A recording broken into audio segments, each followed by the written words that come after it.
ஆண்டவராகிய இயேசு கிறிஸ்துவின் விலையேறப்பெற்ற பரிசுத்தமுள்ள நாமத்தில் அன்பின் வாழ்த்துக்கள். 1992 வருஷம் கன்னியாகுமரி டிஸ்ட்ரிக்ட்ல மாத்தூர் தொட்டிப்பாலம் பக்கத்தில் ஒரு கன்வென்ஷனில் நானும் காலம் சென்ற பெந்தைக்கோஸ்து பேர்வழியினுடைய எடிட்டராக இருந்த மூத்த போதகர் பாஸ்டர் ஏஜே பெஞ்சமின் அவர்களும் பிரசங்கித்தோம். பகல் கூட்டங்களிலேயும் இரவு கூட்டங்களிலேயும் பிரசங்கித்தார்கள். அவர்கள் சொன்ன 2 சம்பவம் என் உள்ளத்தை தொட்டது. அதில் ஒரு சம்பவத்தை நினைப்பூட்ட வேண்டும் என்று நான் விரும்புகிறேன். ஊழியத்தை ஆரம்பித்த நாட்கள் பட்டாபுரமிலே சென்னையிலே அவர்கள் ஊழியத்தை ஆரம்பித்த நாட்களில் கொஞ்சம் ஷெட்டு போட்டு திருமணமாகாத சகோதரிகள் அவரோடு இணைந்து ஊழியம் செய்யும்போது அவங்க ஐயா சொல்லி கொடுத்துருந்தாங்களாம், இல்லை அப்படிங்கிற வார்த்தைக்கு போல ஸ்தோத்திரம்னு சொல்லணும், ஸ்தோத்திரத்தில் கிருபை பெருகும்.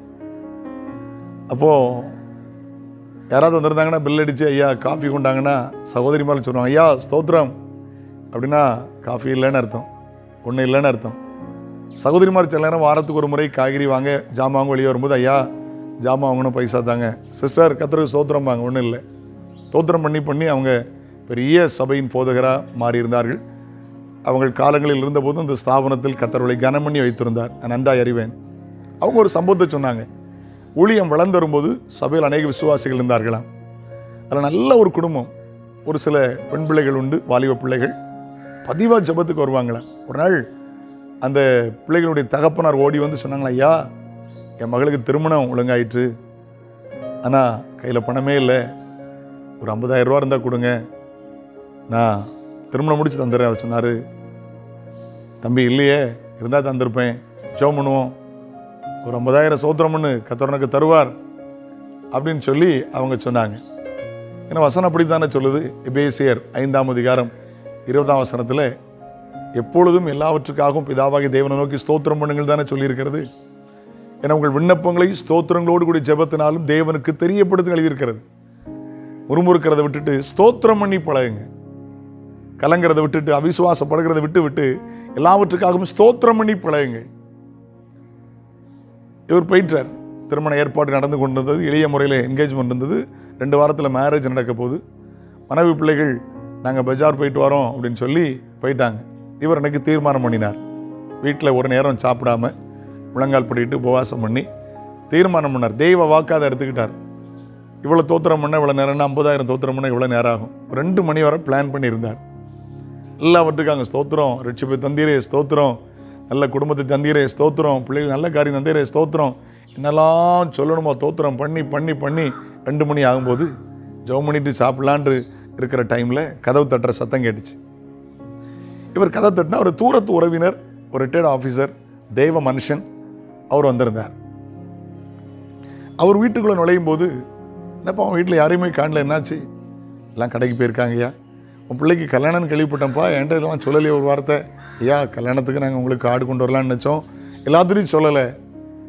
அவர் சொன்னார், எப்பா அன்றைக்கி ஒரு 12 மணிக்கு வீட்டில் இருக்கும்போது நீ ஒரு ஆவிக்குரியவன், நீ கஷ்டப்படுறான்னு தெரியும், கல்யாணத்துக்கு என்ன செய்வான்னு தெரியலையப்பா, என் மனசுக்குள்ளே ஒரு காரியம் இருந்துச்சுப்பா, யாருக்கும் தெரியாமல் கொண்டு வந்திருக்கிறேன், ஒரு 1 லட்ச ரூபா இருக்குது வச்சுக்க, நல்ல ராஜா வீட்டு கல்யாணமாக நடத்து, உனக்கு எப்போ தரணுமோ தா, வட்டி வேண்டாம், யார்கிட்டையும் சொல்ல வேண்டாம், காரியத்தை நடத்து.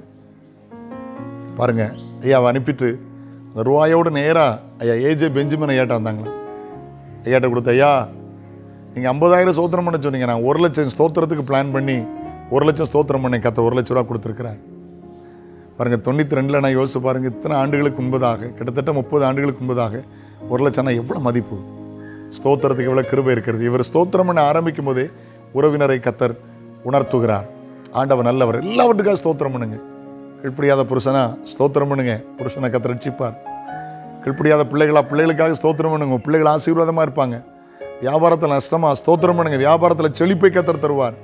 பிரயாணத்தில் ஸ்தோத்திரம் பண்ணுங்க, உங்க பிரயாணத்தை பாதுகாப்பார். சாப்பாடு எடுத்து வச்சு ஸ்தோத்திரம் பண்ணி சாப்பிடுங்க, அது ஆசீர்வாதமாக இருக்கும். ஸ்தோத்திரம் பண்ணி பழகுங்க, நல்ல துதிக்க பழகுங்க.